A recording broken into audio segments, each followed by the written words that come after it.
আল্লাহর দিকে তাকিয়ে শেভ করিয়েন না। দেখেন এটা অনেক কিছু না, এমন না যে শেভ করলে আপনি একবারে কাফের হয়ে গেছেন, মুশরিক হয়ে গেছেন, এমন না। লজ্জা থাকা উচিত। কিভাবে কাটতেছেন? কিভাবে ক্যাফ মহিলার ওঠে না, আপনার ওঠে, কেমনে কাটতেছেন? গলা কেটে দিবেন? কাটবেন না কেন? এটা হারাম। এটা কাটাও তো হারাম। শুকর খাওয়া কি হারাম? এই যুবক তুমি দাঁড়াও, সবাই লক্ষ্য করবেন না, ওকে কেউ ভিডিও করিও না, পরে লজ্জা পাবে ইন্টারনেট আসলে। তোমাকে এখন শুকরের মাংস দেবো, খাবা? কেন খাবা না? জোরে বলো। আপনি শুকরের মাংস খাবেন? আপনি কুকুরের মাংস খাবেন? কেন খাবেন না? কেন?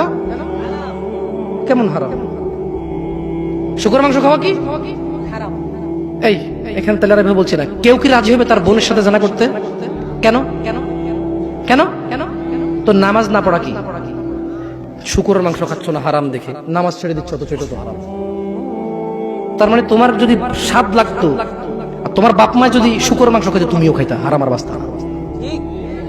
তোমার বাপ নামাজ পড়ে না যুবক, তাই তুমি নামাজ পড়ো না।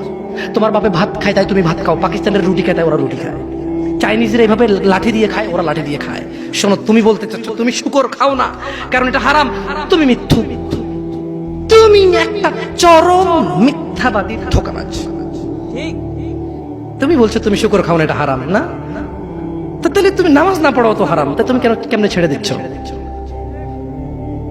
এই যুবক, তোমাকে যদি বলে ন্যাংটা হয়ে হাঁটো, হাঁটবা?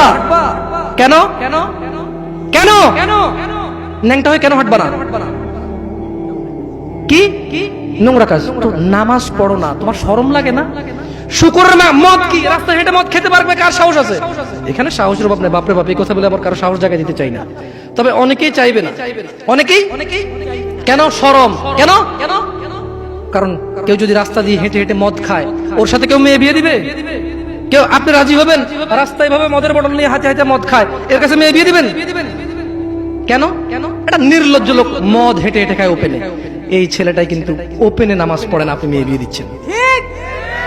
আপনি নাকি ধার্মিক? হ্যাঁ, চিটিং মেশিন। আমি আপনাকে বদনাম করতে আসিনি, কিন্তু আপনি মিথ্যুক, এটা বুঝে নেন।